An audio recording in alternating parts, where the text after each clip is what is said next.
నమస్కారం. రత్నలహరి ఛానల్కు స్వాగతం, సుస్వాగతం. నేను మీ లతను. శ్రీకృష్ణుని సుదర్శన చక్రం, అది చేసే దుష్ట సంహారం, దీని గురించిన ఒక చిన్న కథ చెప్పుకుందాం.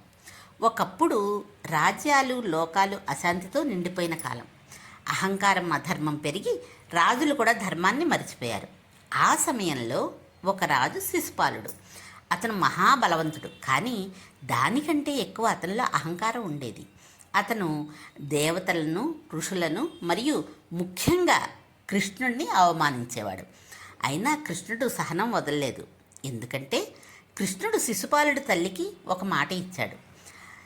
100 తప్పులు చేసేంత వరకు శిశుపాలుడిని నేను సహిస్తాను అని. అందువల్ల కృష్ణుడు సహనంతో ఉన్నాడు. కాలం గడిచింది.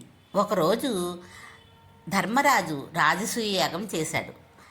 అక్కడ అందరూ కృష్ణుని గౌరవిస్తుండగా ధర్మరాజు కూడా కృష్ణుని గౌరవిస్తుంటే శిశుపాలుడు కోపంతో మండిపోయాడు.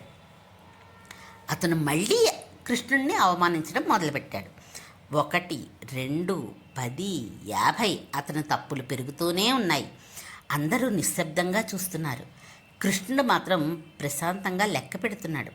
చివరికి 100వ తప్పు కూడా పూర్తయింది. ఆ క్షణం మారిపోయింది. కృష్ణుని ముఖంలో శాంతి అలాగే ఉంది, కానీ కళ్ళలో ధర్మ నిర్ణయం కనిపించింది. ఆయన నెమ్మదిగా తన చేతిని పైకి ఎత్తాడు. సుదర్శన చక్రం ప్రత్యక్షమైంది. అది కేవలం ఆయుధం కాదు, అది ధర్మానికి ప్రతీక. చక్రం ప్రకాశిస్తూ గాలి చీల్చుకుంటూ ముందుకు దూసుకెళ్ళింది. ఒక్క క్షణం అంతే. శిశుపాలుడి అహంకారం అంతమైంది. అతని శరీరం కూలిపోయింది. కానీ ఒక విచిత్రం జరిగింది. అతని ఆత్మ ఒక కాంతిగా మారి నేరుగా కృష్ణుడిలో లీనమైంది. అందరూ ఆశ్చర్యపోయారు.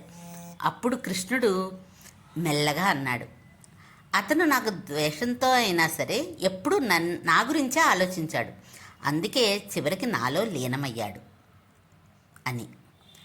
దీని నుంచి మనం నేర్చుకునే నీతి ఏమిటంటే, దైవం ముందు అహంకారం నిలబడదు, కానీ దైవం కేవలం శిక్షించడు.